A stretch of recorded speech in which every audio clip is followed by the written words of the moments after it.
Welcome, everyone, and welcome my great friend Amanda. Thank you.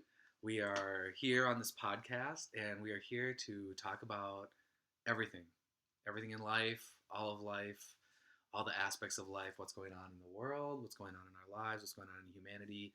And one of the biggest points about it is that Amanda and I are just people. We're not superstars. We're not high in the political world. We're not grandiose leaders of different community aspects in our neighborhoods. We're just people. And I felt like it was very important to have people talking to each other during the times that we're in. These are very, I would say, very exciting times. And I would also say they could be very scary times. A lot of stuff is going on in the world, in the universe, in life. And I've seen a lot of people share their stories. I've had conversations with people, or I listen to conversations online, and I feel like some people feel lost, and they're not. It's not like they're unsure what to do, but the level of uncertainty that's going on in the world right now has people feeling like they don't know what next week is going to bring or tomorrow. And that can be a very scary place to be in. So I feel like everyone's just holding on to like each moment, and everyone's holding their breath. And so today we're going to talk about these things and hopefully bring some peace and some resolution, or maybe just a breath of fresh air to the community, to just have some different ways to view things, have some different ways to see things, and just ultimately let each other know that we are all here together. One of the reasons why I made this podcast, and this is my very first one. So I'm honored that my friend Amanda is the first person on my show. She's happy to be here with me. So if the sound is not great, the lighting's not great, it's the very first one, fresh out of the gate, we're just running hot. But we are here together, and so I contemplate all these things. I live in life. I have all the same issues as everybody else. I go through the same struggles. I have the same aspirations, hopes, and dreams as everybody else. And so I wanted to create these podcasts as a way for the people to hear from each other and to know just as people, not as these higher ranking officials or these higher places of decision making in the world that we live in, just people talking to each other. I think when the people come together, that's when we know we are here together. And we are what we need in this world. Like, we being the people together with each other creates community, creates connection, creates humanity. And so here we are. Change is going to happen from the bottom up. Mm-hmm. People are always looking for the top down to make change, and it has not worked. It's going to be the bottom up, so that's why I love you're doing this podcast. Beautiful. Thank you. So, you, Amanda. Hi. Hi, how are you? Good. How are you? Wonderful, actually. So, being here, if you'd like to just tell the people a very brief summary of you. All right. Well, I'm Amanda. I was born in Maryland, raised in Ohio. Now I'm here in Minnesota. I feel like in this one life, I've lived many lives. I've gone through many cycles and journeys. Like a little synopsis, I went through the wild, crazy journey of drugs and alcohol and being just free and wild and not caring much, and then transitioned into the period of religion and Christianity and gung-ho on that and in that box and label, and then transitioned out of that, which was deep dark nights of the soul, I guess, coming out of Christianity and into spirituality. Can I ask you? Yeah. What led you from that, just what you said, the religious place, to whatever? What was after that? Great question. Yeah. It took months. It took months for me to come out of Christianity and into spirituality. And I even slept on the floor of my room. I refused to sleep in my bed, the comfort of my bed, until I had answers. And I prayed to God every single night. I kept feeling like I'm coming out of Christianity, and I kept feeling like, am I going to go to hell? Is this the devil trying to tempt me away from my faith? And so it was a really strong, I look back now and it's so kind of funny and comical to me, but it was very serious in the moment. Why did you not sleep on your bed? Were you putting yourself through a physical test? No, not even a Or physical test, what? but like I don't deserve comfort right now. I have so much Oh. discomfort inside of me that I don't want comfort outside of me until Hmm. this is resolved. Wow. I don't know why I Interesting. did that. It's so. Was that? What do you think it came from? Guilt? Like, were you guilty that There's you were definitely guilt leaving there. There was the definitely religious confines of that structure, the philosophical absolutely. structure? There was a lot of Okay. guilt. There was a lot of shame. There was a lot of confusion. And just within yourself. Just within myself. Okay. And no one knew this was going on outside of me. Okay. This was all Okay. internal. So I still woke up, did my job, did my normal Mhm. thing, went to church. I did all the things, but then internally all of this was going on and nobody had a clue. How long was that for? It was probably like 3 or 4 months. You slept on the floor for 3 or 4 months? Absolutely. Seriously? Absolutely. That is adorable. It was carpeted. Wow. But Well, was your back okay? I was young. Okay, all right. I was probably like 20. No back effects. Yeah, I think I was like 23. Very nice. And yeah, That's but adorable. I read a book. Mhm. And this book just, I don't know what it was, but this book unlocked keys within me, and it was called Okay. Awareness by Anthony De Mello. Okay. And I suggest anyone to read it. But I haven't read it in a long time, so who knows how I would take it today. Mhm. But that, for some reason, helped me learn to take responsibility and know that there are conditionings and labels, and we are not those things. And it just helped, I don't know, helped me just like open up and come out. But it's hard to come from the box of Christianity where you have all the answers. You know everything. Right. And if you need an answer, you just open up the Bible or you ask a priest and they know everything, to then go into this completely open space that it's unknown Mhm. and it's scary. And it's a place where you take responsibility for your life. You Mhm. take responsibility for everything. And it was really hard to make that leap. And then you did.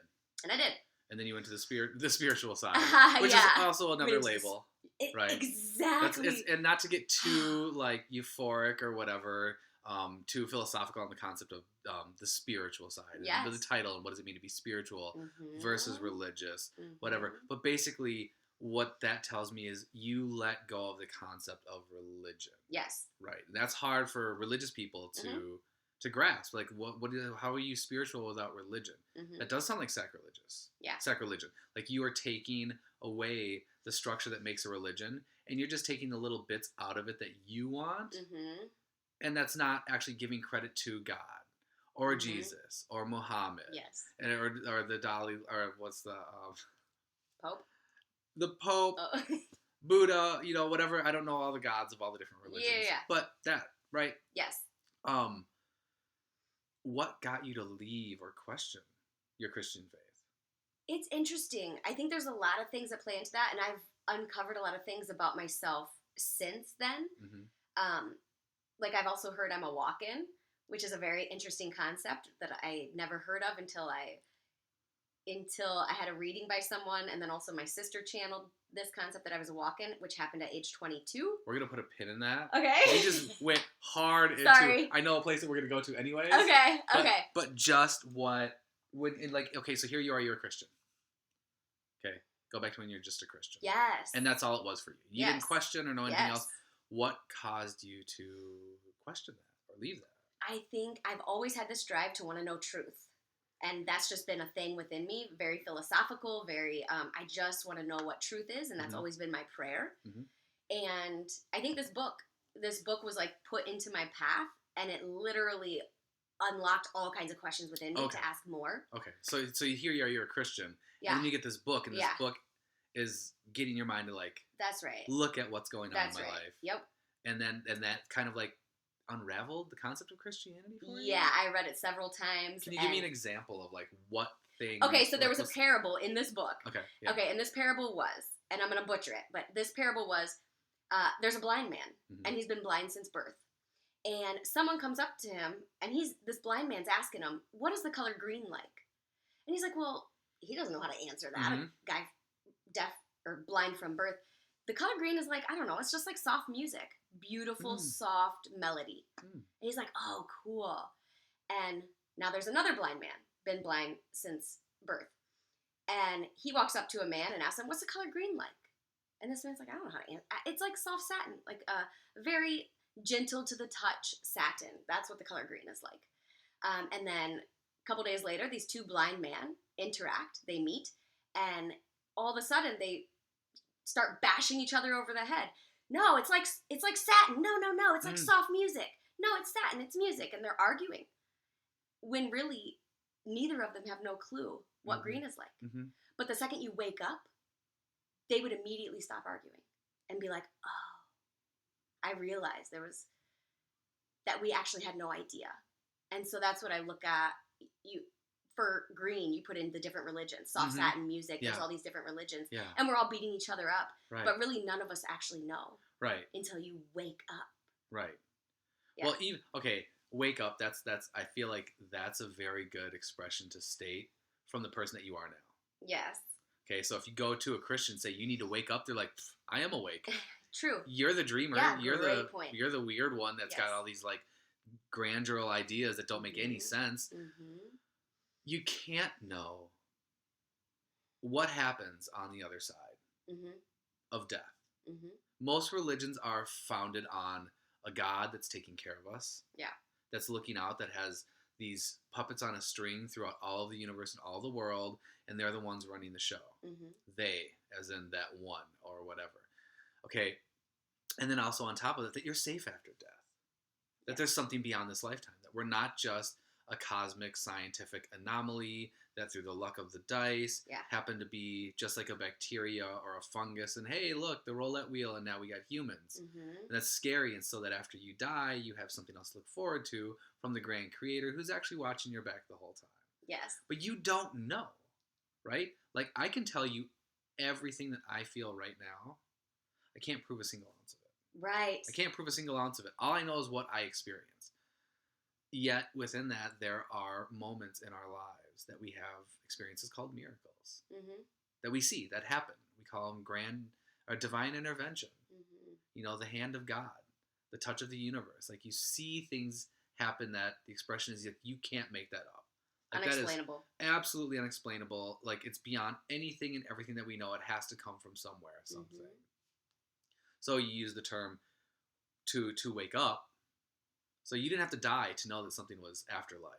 You're saying, here I am, I'm alive, and then I woke up and transitioned to now knowing, without the need of death, that there's something there beyond just this physical realm that we live in. Yes. It's awakening from conditioning. It's awakening from societal there beliefs. You go. It's awakening from your own perception. Mm-hmm. It's like breaking out of the box of the labels and the image that you've created of yourself. Mm-hmm. And realizing that you're more than this ego personality. Mm-hmm. Mm-hmm.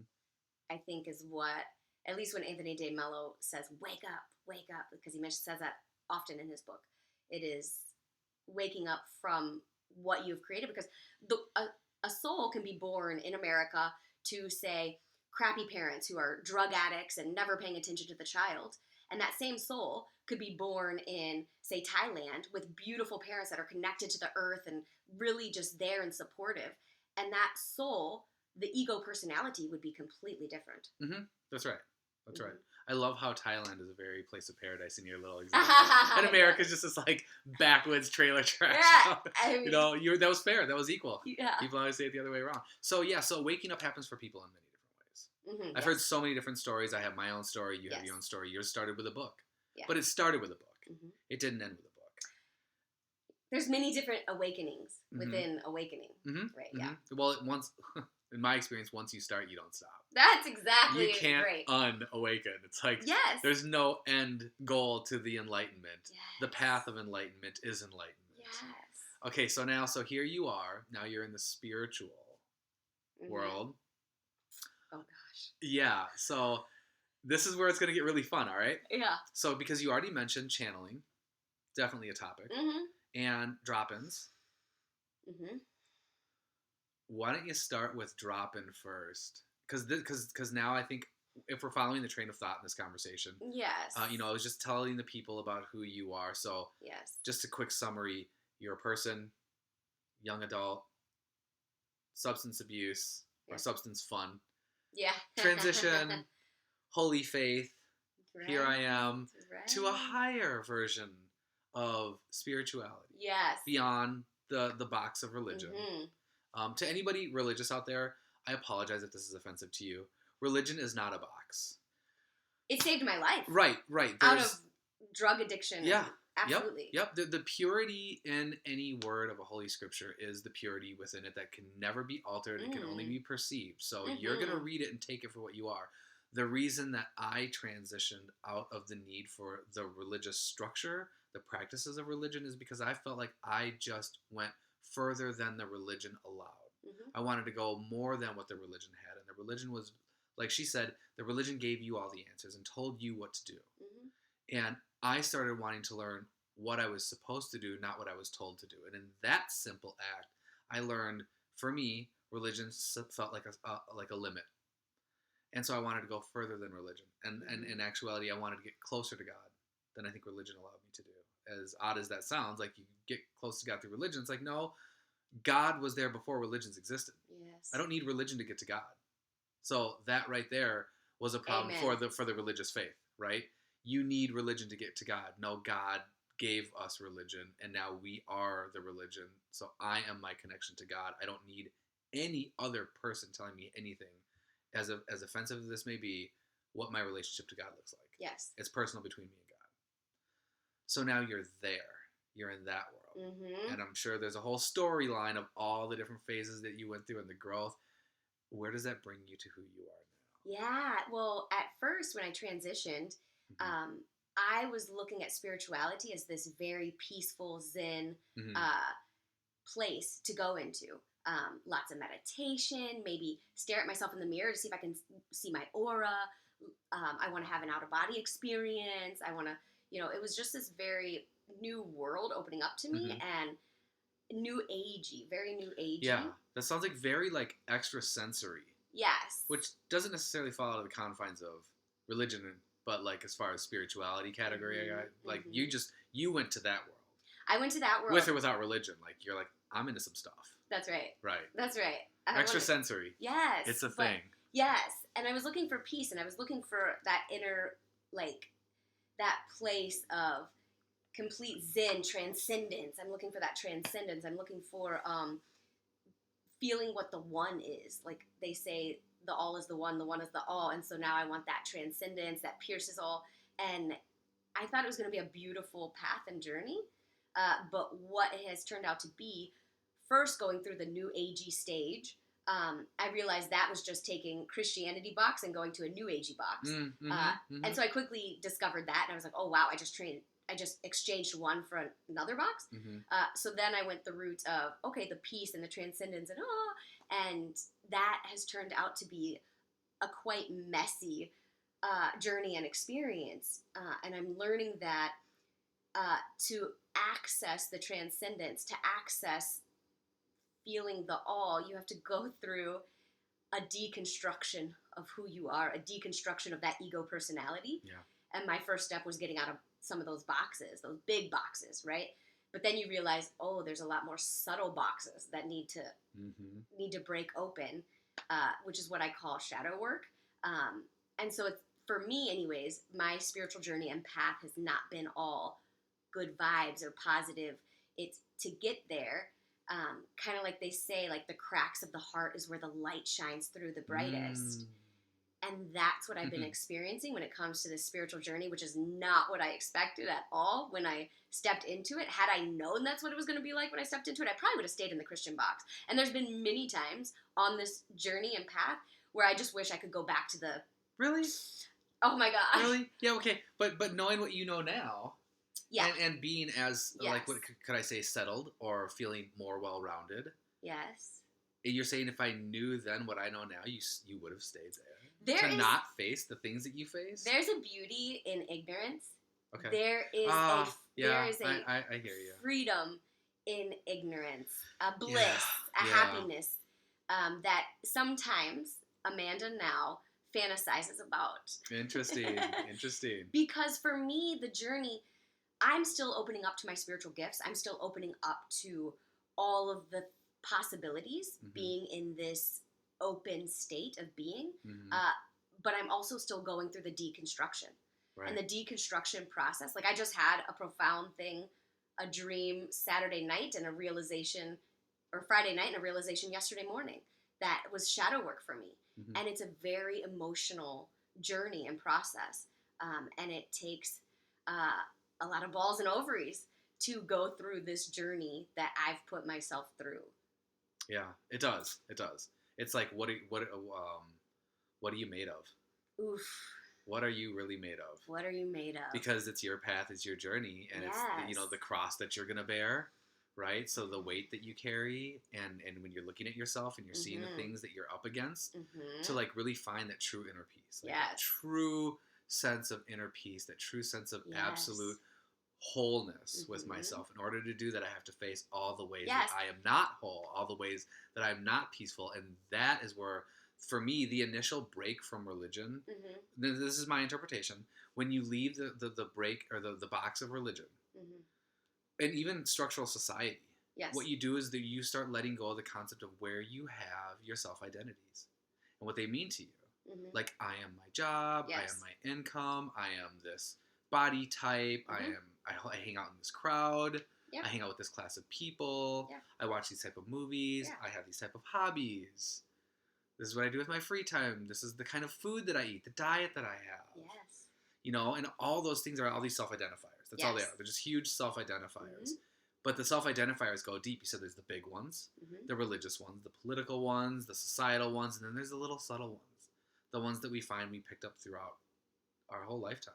Yes. Since we were born, and where we let those go, and those can be very heavy. I've been on this journey for sure for 5 years now. So when I call my awakening, it has been 5 years now, and even in 5 years, I laugh hysterically at how many things I still find when they come and like blindside me in the middle of just doing a random errand, and then something happens, and then this scenario shows me something, or it can be in a dream. Yes. Or a vision during a meditation. Like just something profound that hits me, for me, and I'm just like, oh, how long have I been carrying that for? Yes. And I look at the reel of all the ways. I look like, the minute I see that one, I go through back all the ways of like where it showed up, where it showed up, where it showed up. Because now I see it really clearly. I'm like, obviously. Like you see that? Yes. And then it's relieving. Then I feel lighter again. Shadow work.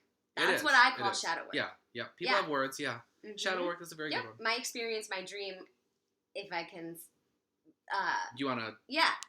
So Friday night, so all week, actually, I've been having a similar dream, different characters, different scene, but my dream was I'm witnessing my boyfriend. I have a boyfriend in the dream, and I'm witnessing him with his friends, and I'm judging him as a poser, as an imposter, and he's trying to fit in. So in my dream, I'm witnessing my boyfriend, and he's trying to fit in, but he's really not, and he's just like trying so hard, but it's not quite there. He's not clicking, and each dream this past week, it's been a different image of a boyfriend and a different scene, but same feeling. And my judgment of him is like, gosh, why is he trying so hard? Why is he being a poser? Da, da, da, da. And so I keep waking up and I'm like, what is this telling me? Like, what? And so in my mind, I'm like, okay, is this showing me like a cycle? Like I keep attracting this type of person that's like a poser or an imposter. But so they're trying to fit. Is that? And of course, I'm trying to externalize it. But yesterday morning, I had that dream and I woke up and it finally clicked with me. And I was like, oh. Yeah. What's the click? It's not anyone outside. It's me. I'm the imposter. Oh. I am perceiving myself as an imposter. I'm perceiving myself as a poser. And of course, I start sobbing and I'm like, whoa. So, and I've felt it like, if I go to a yoga class and I'm around all these yogis and I'm not a yogi. And so I feel a bit like there's an imposter syndrome. And I haven't witnessed this because I do fit in wherever I go. So it's been very subtle. So subconsciously, I have this imposter syndrome going on that I didn't see. It's a shadow. It's a shadow within me. And so I'm now trying to think back, where has this been within my life? Like you had mentioned, like you see where it plays out in your life. Yeah. So for me, like when I go to spiritual workshops, when I go to guided meditations or sound baths and healings, I notice that I go in, I kind of get in my zone. I maybe say pleasantries, but I'm there for like the thing. Yeah. And then when it's over, say my pleasantries and I'm out quickly. Okay. And I'm like, I'm realizing that I do that. I'm not creating deep connection. I'm not creating lasting bonds. I'm not connecting with the people because I have this imposter syndrome, this shadow playing out in my subconscious because I feel like I don't belong. I feel like, these people can speak to spirits. These people have been in this spiritual community for so long. They have Are you sure they can? All of them? Because they might be imposting themselves. Because everybody loves to be able to. Everybody would love to be able to say. Well, not everybody would love, but I'm sure some people would love to think that they could speak to spirits. Absolutely. And maybe you see everyone thinking that they all think that they can talk to spirits, but maybe I love they that don't. You say that, and maybe they have this same subconscious imposter program running as well. Mm-hmm. So, like, you have to show up into a spiritual community as this spiritual thing. I'm floating in as an elemental being. And, like, everyone wants to be in this, like, magical space. But, you can come in as a mud-trodden bum off the street and be like, man, I just want some company. Yes. That's it. It's beautiful. I didn't want to talk to anybody. Yeah. Right? Which is okay. But you're Show viewing up as yourself. you are. But it's my perception of me. So it has nothing to do with what others are thinking of me or, it's my perception of me. In the company of these people. In the company of these people. How you're perceiving them. Yes. And just being, And sometimes we have labels of, so people see me as a bubbly, fun personality. And so now I take that on. And so when I'm around people, I must now be that. Right. But what if I'm not feeling that? So that's also imposter syndrome. So now, I could just be with a friend, but I feel like I need to be this because that's the label that I've taken on that people have put onto me as well. And so now, this imposter syndrome, so now what do I do with it? I now have this information. I now have gotten this uncovered in a dream, which is beautiful in and of itself. It lets me know that there are a higher self, spirit guides, people like helping me in my dream state, helping me uncover a subconscious program that's running that I haven't seen. It's a blind spot. So now I have this. Now what do I do with it? So I thought, okay, I'm going to yoga yesterday morning. Okay. You know what I'm going to do? I'm going to embody the imposter. I am an imposter. And I'm going to own it. And I'm going to walk in this imposter label within myself. I'm not telling people I'm an imposter. I'm going to own it and see it. I'm bringing the shadow to light. So now I'm just saying, I'm just going to embody it. And so I'm going to yoga and I'm feeling that I'm an imposter. I'm going through my journey.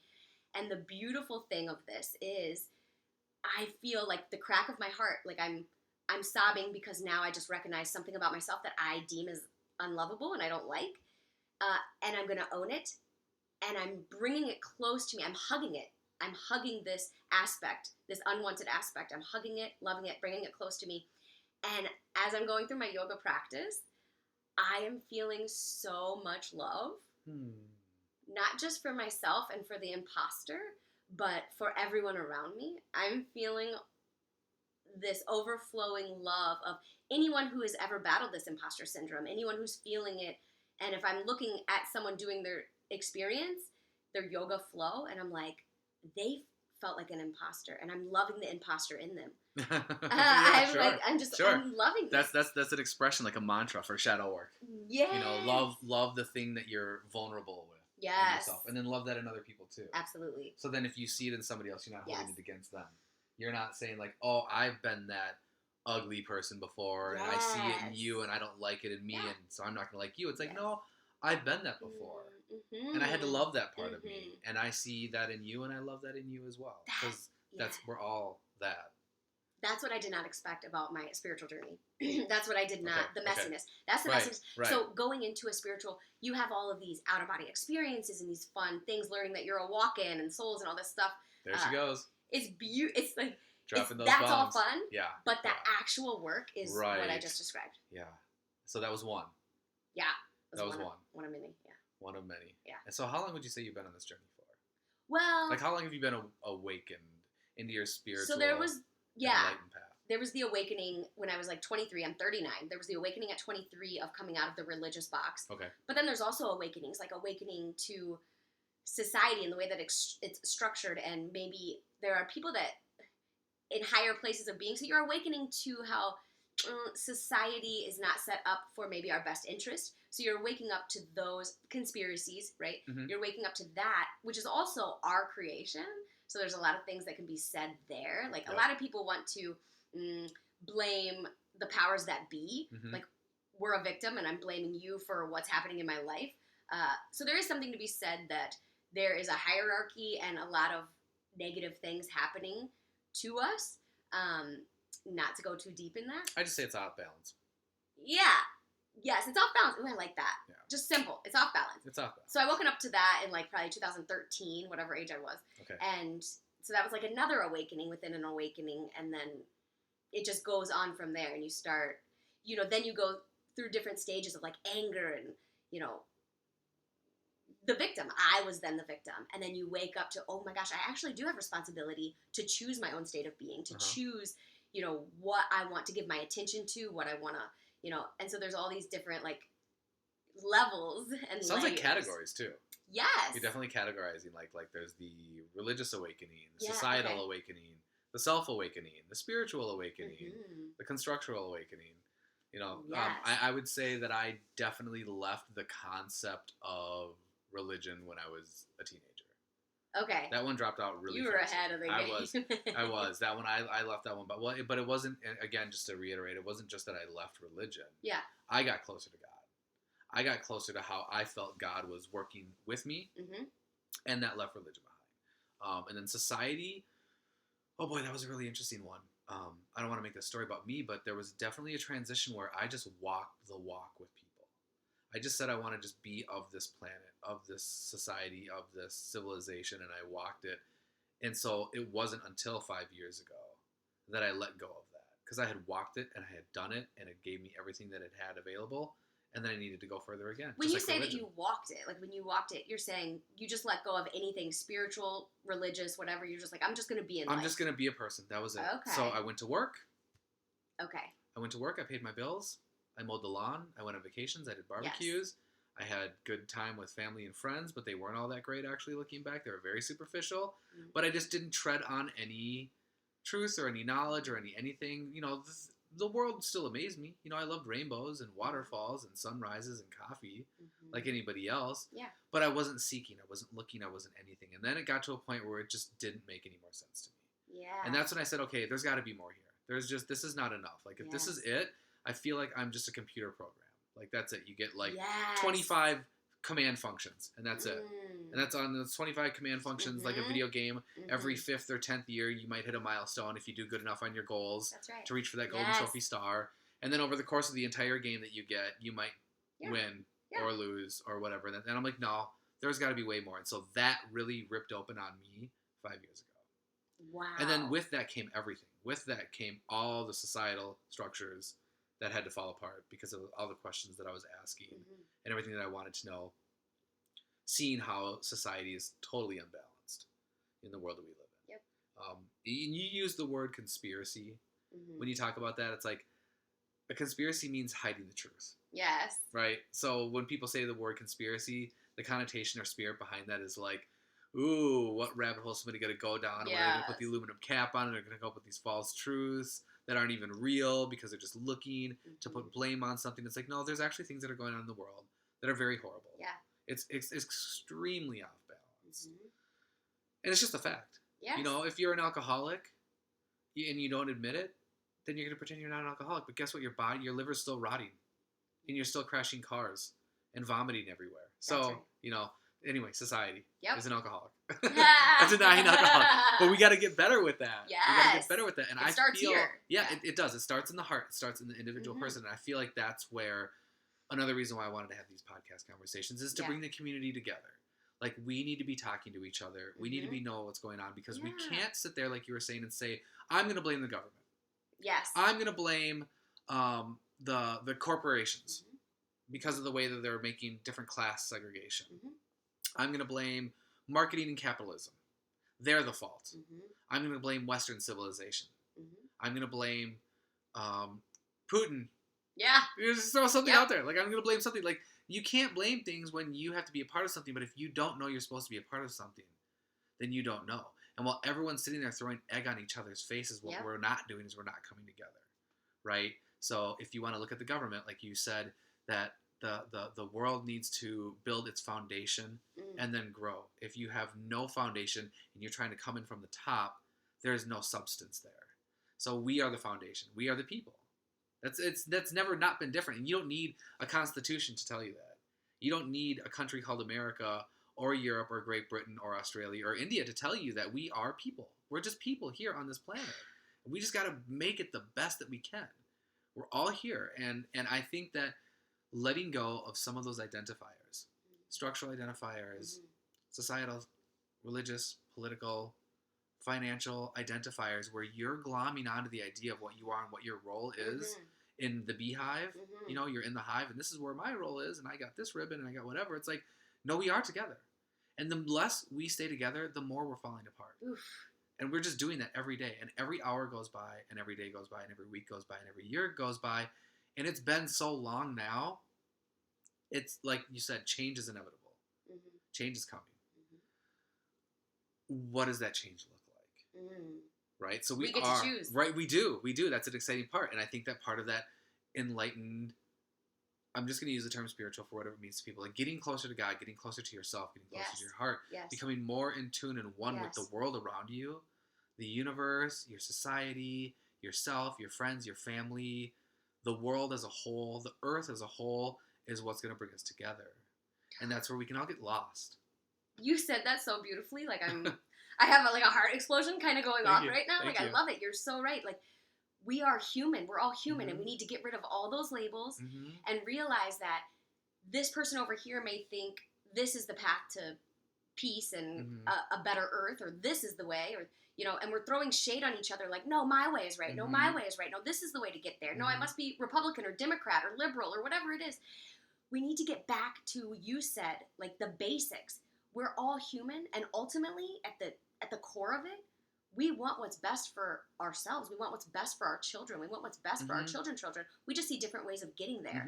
And so how can we come together instead of keep throwing shade on each other, like you said? Right. Well, if you look at, like one of the things that I believe, and I've had this conversation with people that are very religious, I feel like one fundamental truth that can be applied to any religion, specifically religions, you can say to somebody of any religion, they would say, yes, that's absolutely true. But it also denounces the need for a religion. So here it goes. I believe that because God is omnipotent and completely all powerful, all everything, all that your relationship with God must be individual. Because God's going to craft whatever you need to become closer to God.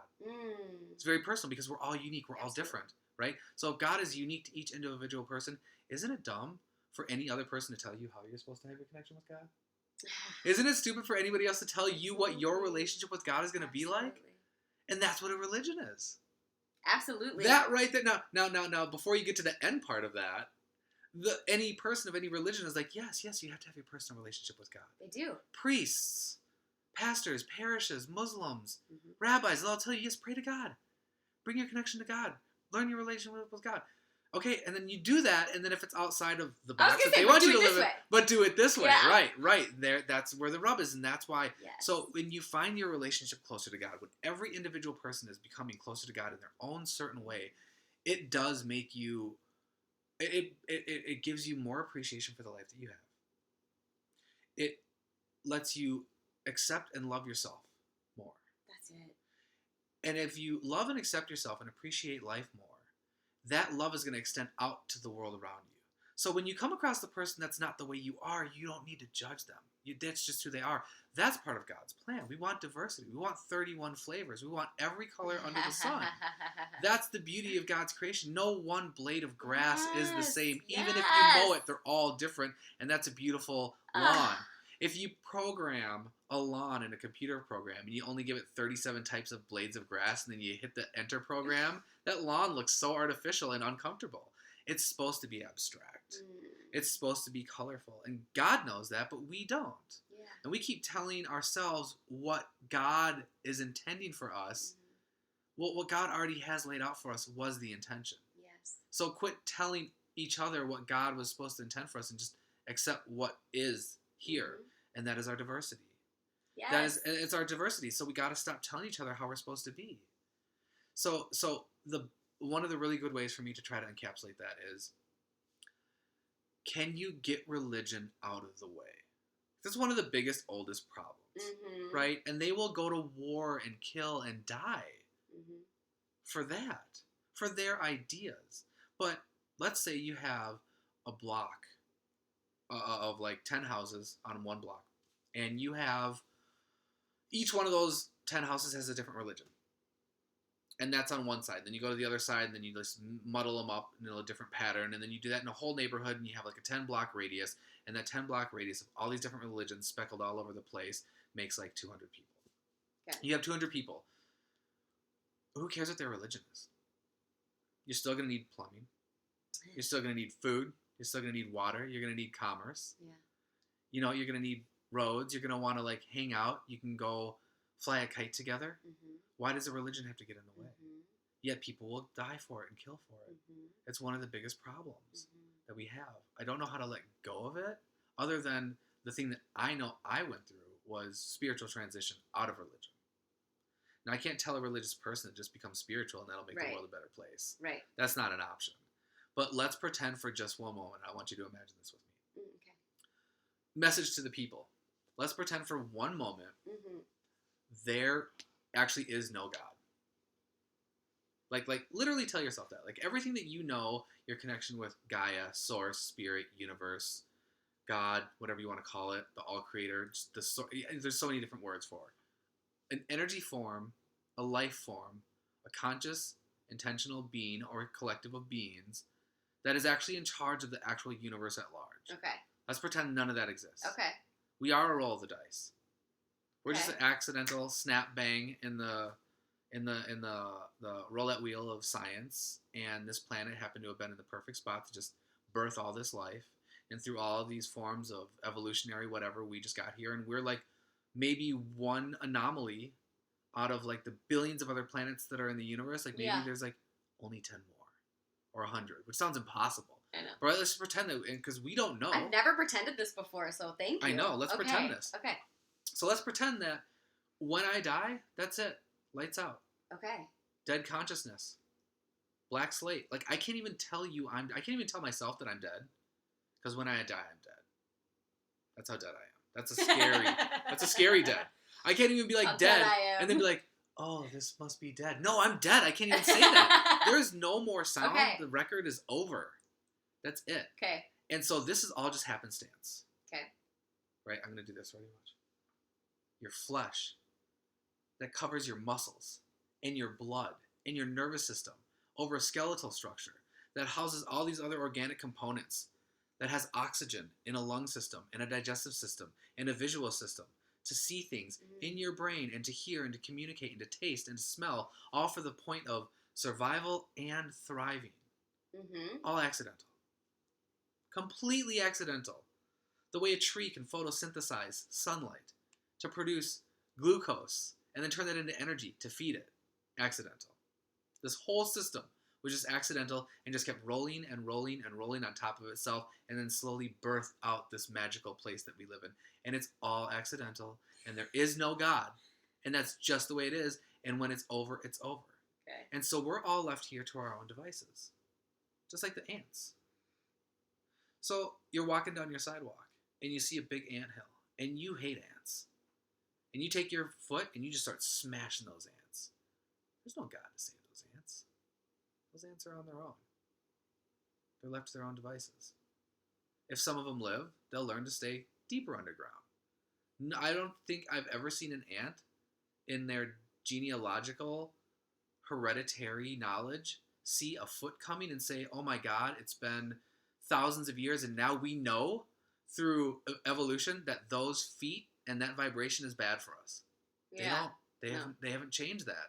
You can put your finger right next to an ant, and maybe I'm not an ant, so maybe it does know. Maybe it knows that it's out of its control.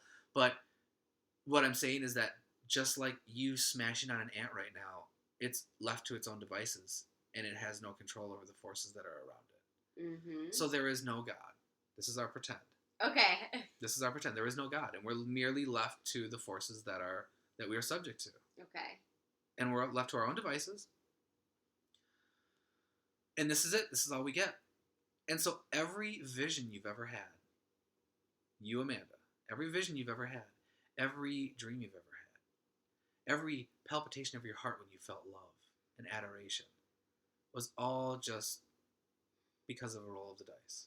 You're And making me really sad. Sorry. Do you want me to stop? No, keep I going. want to take us here on purpose. Yes, keep going. And none of it means anything. Because when you die, you die. There's no soul, there's no spirit, there's no afterlife, there's no reincarnation. That's it. So all this farce that we've been over thousands of years been trying to give ourselves some shred of hope, some shred of light, something that's going to give us something to hold on to that we know, and that helps us drive forward, whether it's from our survival instincts from our predecessors throughout all the ages, trying to fight against nature and wilderness and ourselves. But it's all just in our heads. It's all just in our heads because we're all just by chance. We're just a fluke. We're just an accident. We just happen to have been. And so all the beautiful actions that happen in our neurons that create the thought processes and the psychology of a person and the emotions and the intellect and the memory skills and the memories that we hold, the visions that we have in our dreams of our loved ones in our past, and the hopes and the dreams and the vision that we have for our futures, and how we use our intellect and our brains and our minds to define who we are right now in the present, all just a fluke. And these are all these magical firings of this perfectly assembled, almost impossible, never to be replicated out of anything that we know possible, just a fluke. Just a fluke. Just an accident. Just hey, look at what happened over there. That's cool. Right? Like, I couldn't have done that if I tried. Right? Have you ever seen a leaf fall on somebody's patio and the leaf drops directly in between the beams, the wood beams? Yes. And the leaf is even curled. I couldn't have done that if I tried. Right. Just a fluke. Just happened. Yeah. You throw enough leaves on the deck, something's going to fall through the crack. You throw enough planets out there in the galaxy, something's going to birth. It just happened to be this. So that's the pretend. Okay, so let's pretend that that's real for a minute. Okay. It might flicker for you because I know how... painted a great picture. Okay. So there we are. And this is how we are. Wouldn't that be enough to make us want to love each other as best as we ever could? Because if this is all we have, this one small little moment that's an absolute accident, wouldn't we want to treat each other like brothers and sisters and family and hold each other and be there for each other? I would give my life for someone to know that they got to keep living. I would sacrifice my own self-identity to make sure that truth reigned so that people could have a better life. Because this is all we get if there is no God and we are left to our own devices. That alone makes it worth it for us to be better to each other, to take care of each other, to give each other the best possible life we can have. And any greatness that I can have in my own life, where can I bring greatness to someone else's life? Because that's the only life they get too. Yeah. Let's stop creating memories of us neglecting each other. Let's stop creating memories in history of us belittling each other and criticizing each other and telling each other, you're not good enough because you're not like me. I don't want you around me because you're not like me. I only want people like me around me. Well, that's narcissism. That's a very closed circuit. That's segregation. And that's the world abound. And it starts from you hearing it yourself when you're a kid, right? It all hurt people. Yeah. And so... not even just spoken, just in subtle ways. You pick it up. You mirror what you see. And so there's a disconnect in ourselves. You had mentioned loving yourself. There's a disconnect there. We're growing up believing that there's pieces of us that are unlovable. So therefore, we reject ourselves, which makes us outwardly reject others. Right. And we're saying, I reject you because you are of this religion, or I reject you because you're of this political party or of this belief. But really, what's going on is they are rejecting themselves through the conditioning of someone rejecting them when they were little. And it's a perpetual thing that keeps happening. And so we fight. Yeah, we do. And that's where we've been stuck. Yes. For hundreds of years. Yes. To this day. Yeah. And we got to stop that. And it starts with, I think, kind of what I said earlier, the deconstruction, the shadow work, the loving, the aspects that were pushed away when we were little, that we thought others didn't approve of. So we pushed those aspects into the shadow.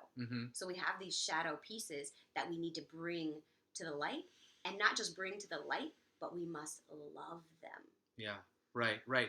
So that's another, that segues into a really great topic, unconditional love. To love without condition. All right, so just think of that for a minute. Yeah. I'll love you as long as you fit within these conditions.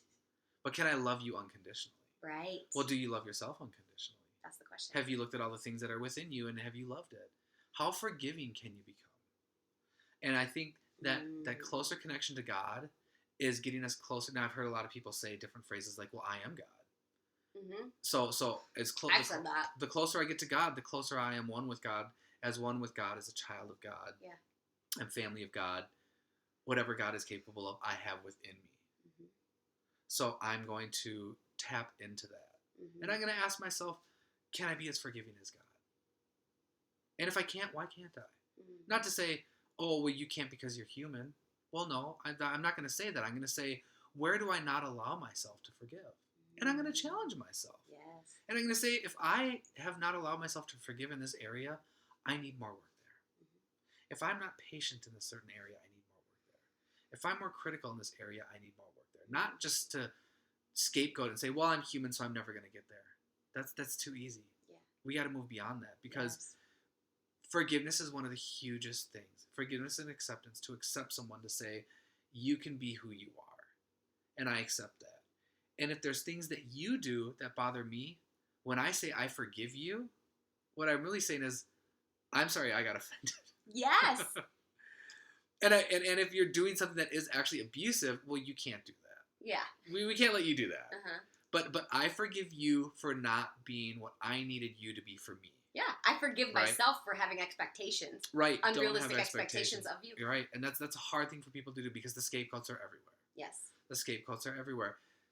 So for me, and to all the listeners out there who are either at or coming to or beyond where I think Amanda and I have drawn a picture of where we are, getting closer to God, getting more in tune with yourself, more in tune with your self-identity, asking yourself who you are, asking these questions, discovering yourself, actually doing that kind of work into your life, irrelevant of your daily, weekly chores that you do at your job or in your bills or in your family life. Just like giving yourself that personal journey that brings you closer to yourself. You get closer to yourself. You're able to be better for the world around you. That's going to bring the people together in a very subtle way, and it's not going to happen overnight.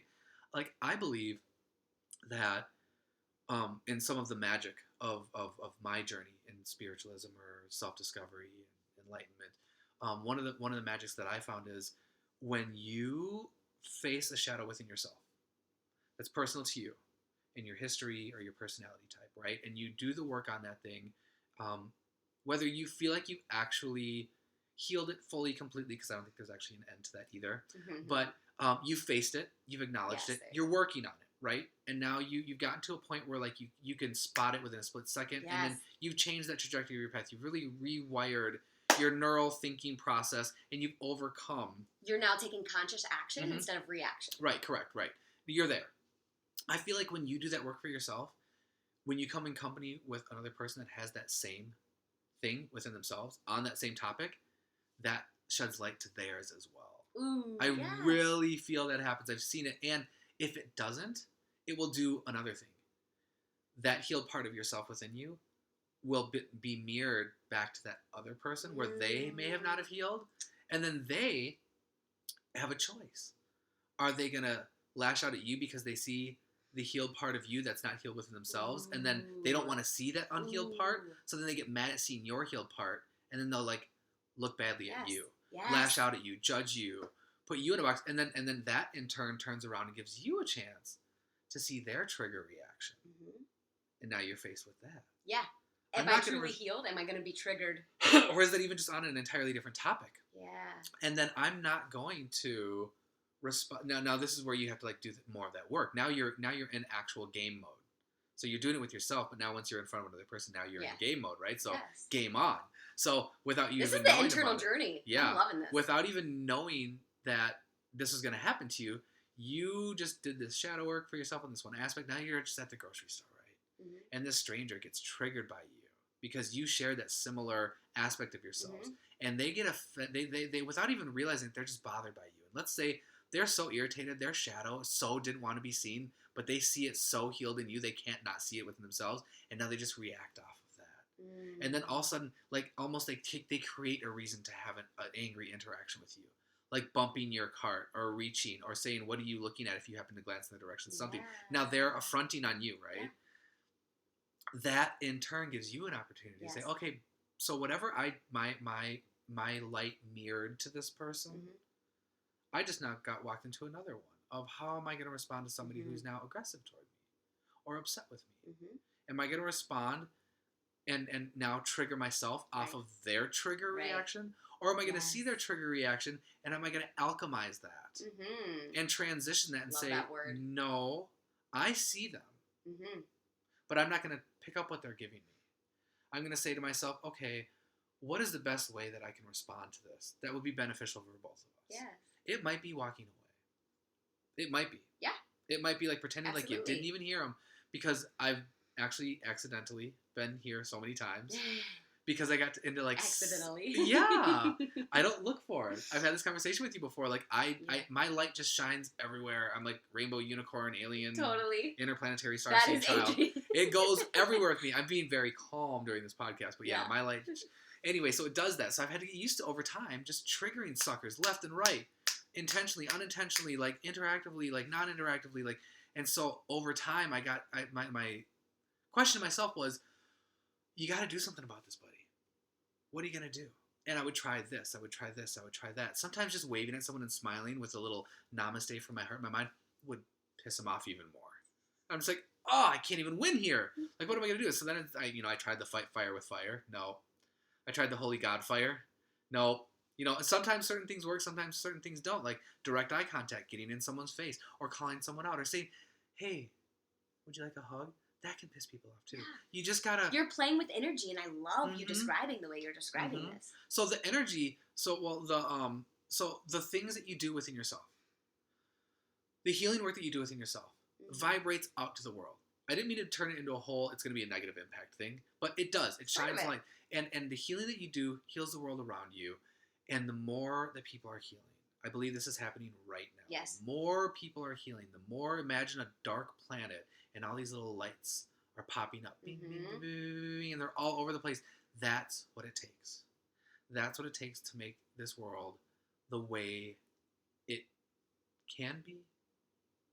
Because I'm not going to say the way it shouldn't be, Mm. because the way it is now is what it is. Yeah. So if we get to participate in the change that is inevitable, Mhm. what do we want that change to look like? Mm.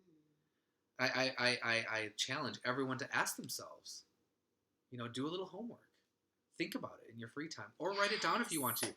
What does that change actually look like? Let's put that down in conversation. I love this so much. Because that's important. That's huge. We're constantly looking at what it is. Right. But let's take a moment and pause and then actually what do we want it to be? Share notes with each other. Yes. Like if I were to have a conversation with Amanda, right? And then I had a conversation with a different person and I did that for 30 days. How many different answers would I get? Like if I said, what does America look like differently? I think my first answer would be, there's no more Republican and Democratic Party. Amen. Like, let's just stop that right now. Let's admit that the balance of financial distribution is completely out of line. That's a tough topic. Because there's people on both sides of that fence, and all the people in the middle, and then some people that don't even get to participate in that conversation because they have, like, nothing. That's a tough one. What does that look like? How does that transition look like? How would you change the structure of what it is now? Planet Earth. What can we do for it? How are we killing it? We know we are. We absolutely are. How do we change that? You tell a multi-million, possibly billion-dollar industry that makes plastic bottles for water that get thrown away that may or may not get recycled to stop doing that and say, don't make money anymore this way? I don't think that's going to work. What does actual transition look like? How do we build our communities better? How do we walk around this planet and interact with each other in a way that actually feels fulfilling? Mm-hmm. Beyond just, did you get to go on vacation? Or did you work 6 days last week?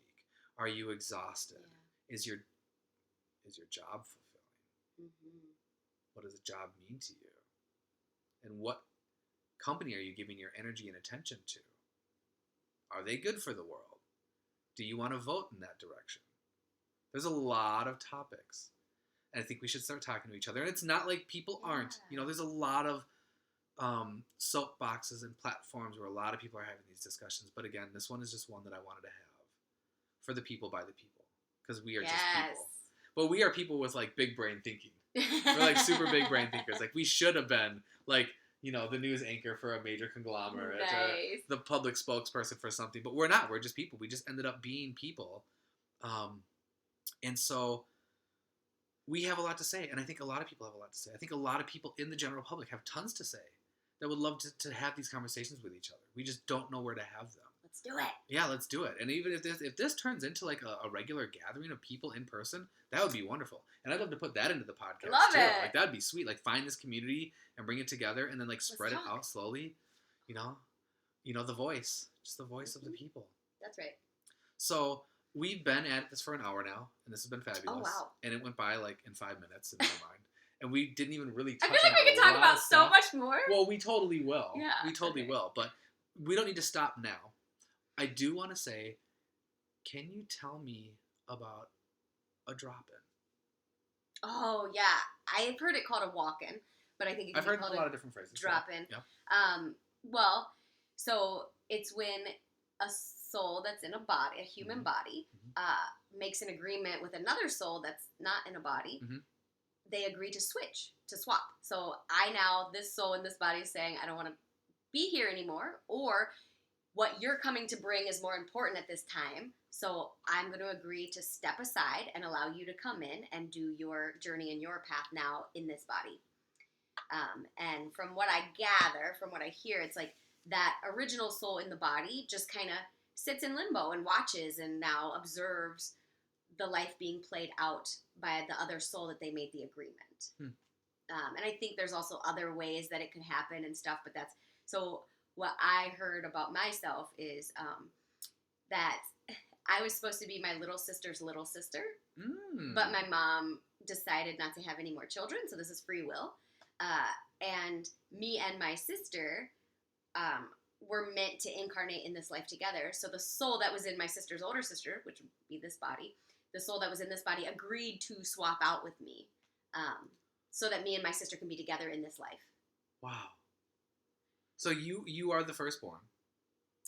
My older brother is, but you're the first sister. Yes, I'm the first sister. And the third sister didn't make it. Right. So the oldest sister, which was originally you, agreed to, as the benevolent, loving sibling, said, hey, you know what? Okay, I can tap you in. I will tap out. Yes. Knock yourself out because you two need to be here for each other. Yes. More than I need to be here because...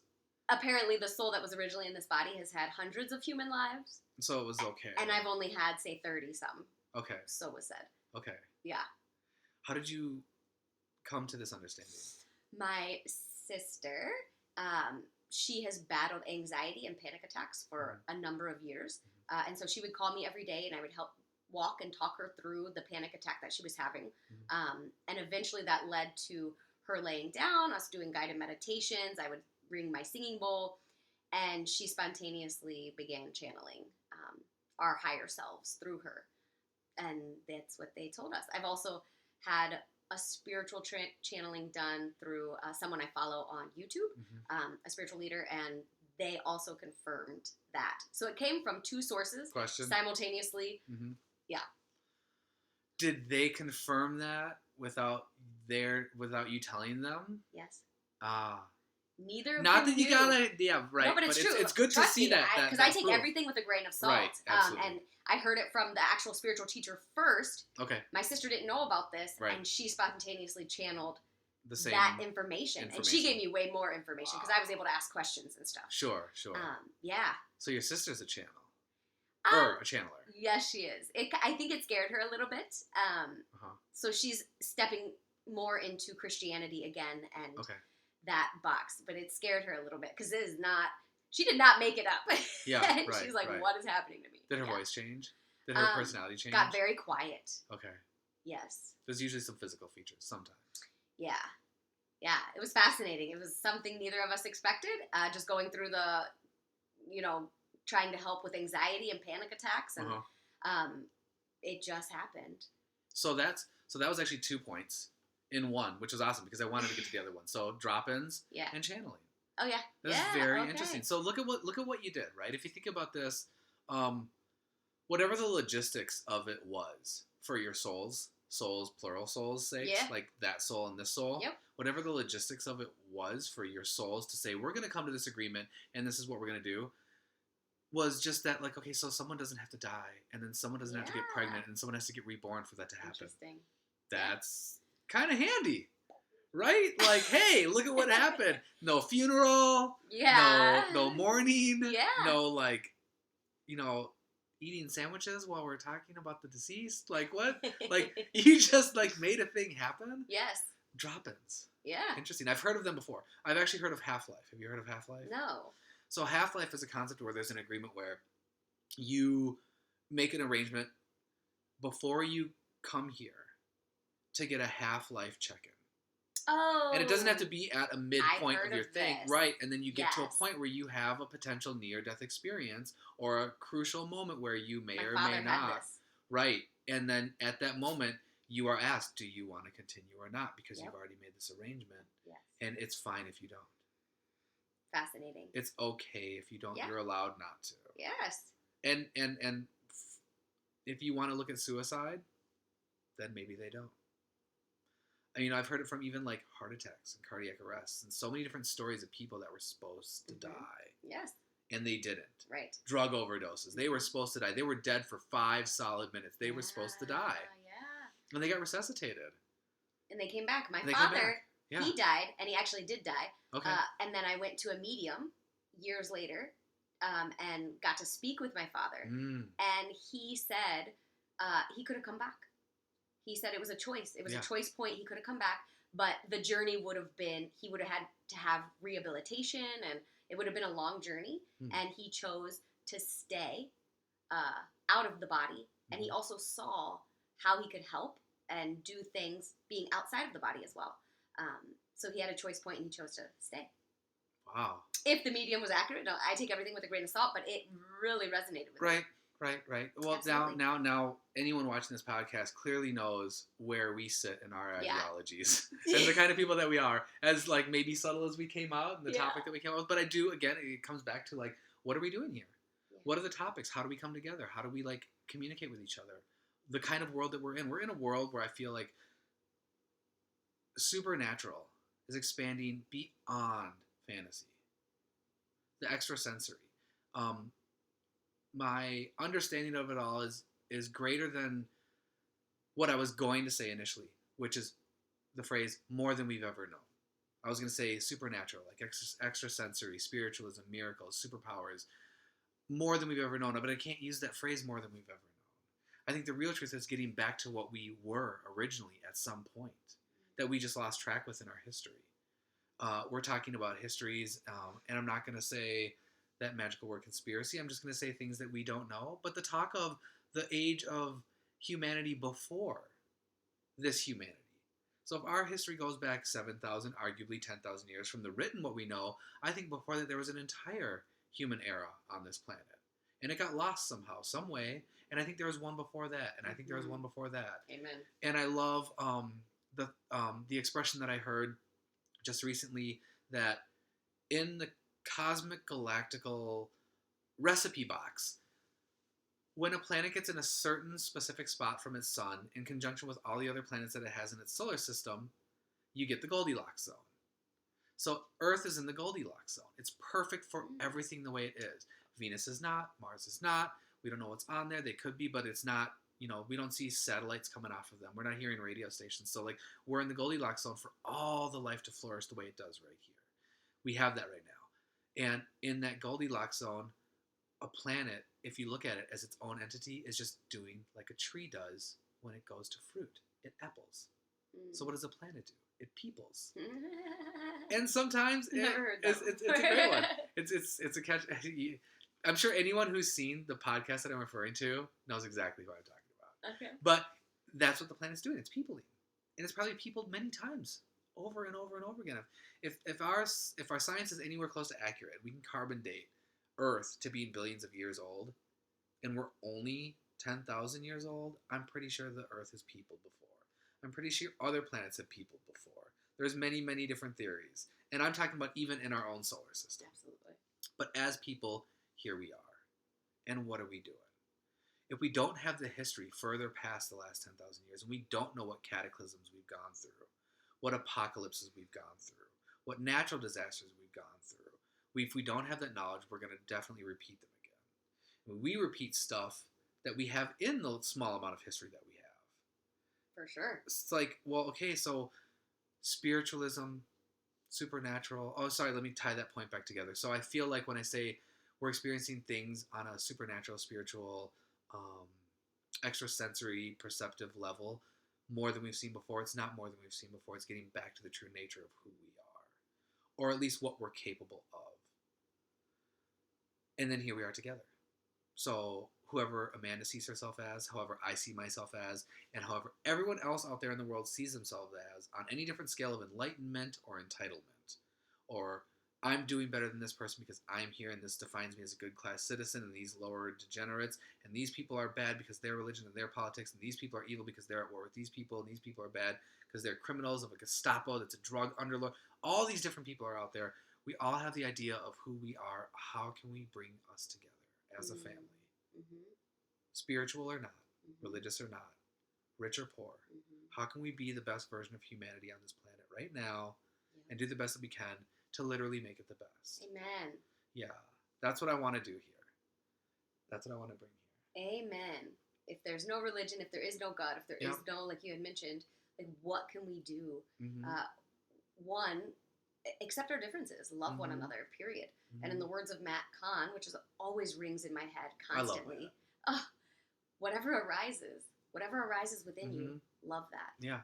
You can't go wrong with love. So let's close this with this fun little segue to that. Yeah. Just because I like to bring practicality to concepts. Love it. All right. Not that Amanda doesn't have her own understanding of what that meant to her, and I'm sure she unpacked it. I'm sure Matt explained it because Matt's a very practical guy when it comes to like putting like actual like how-tos to everything, right? And those are important. So even in growing up in the religious world, a lot of times pastors would say things. And I'm like, but how do you practice that? You're not giving me like the groundwork to walk it. Totally. So everything that's happening, anything that arises, love that.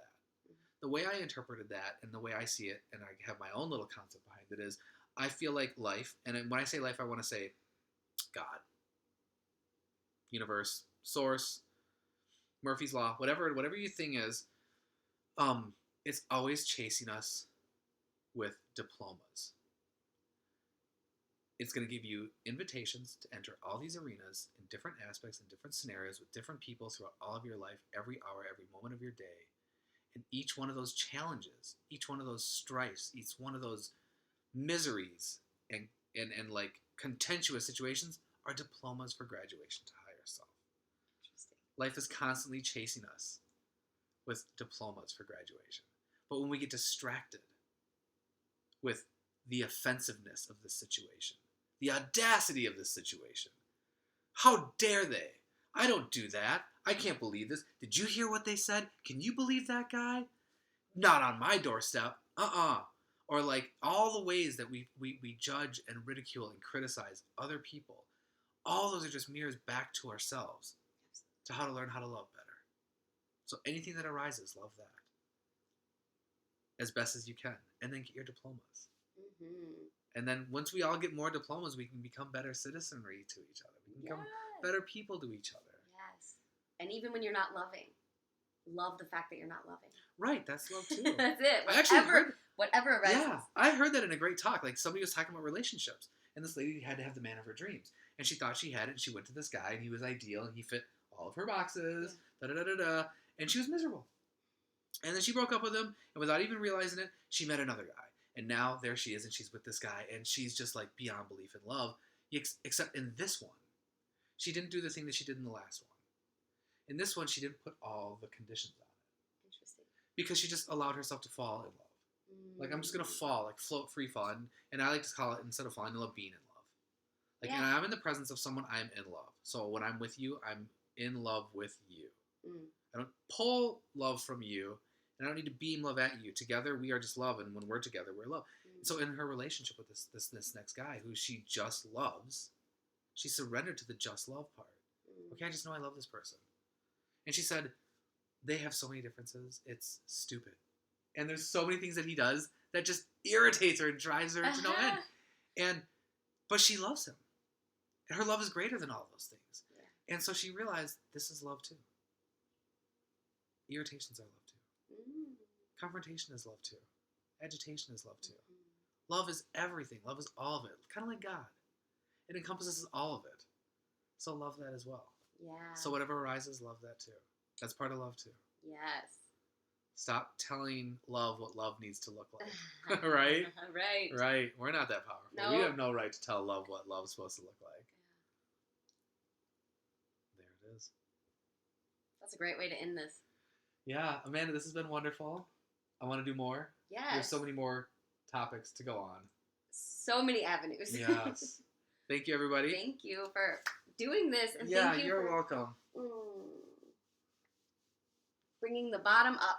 Yeah. People need to start talking. Yeah. Like, that's the most beautiful thing that Yeah. that you said and that needs Mhm. to happen right now in this moment. Yeah. Is the bottom up. The people need to come together. The people need to talk more. The people need to discuss our fears, discuss Wow. our Yes. anxieties, Yes. discuss our, like my sister, she has panic attacks. A lot of people are having that and they're not discussing it. Mm-hmm. Talk about everything. I've Come seen together. so many spiritual people on whatever level of the journey that they're on, and they can't barely function in society anymore. Yes. It's sad. They should be thriving and shining Yep. and raising others up, but they're like in some depressive state. It's part of their shadow work. That's right. But they're so immersed in it, they don't even know how to get out of it, and they don't even know how to get help to get out of it. We're in fear, yeah. Yeah, big time. It's okay to be fearful. Yeah, that's one of many. Just face it. Yeah. And I have a list too. So I want to come back and I want to do it again. Will you have me? Yes. Yo, let's go. Okay. Bye, everybody. Bye.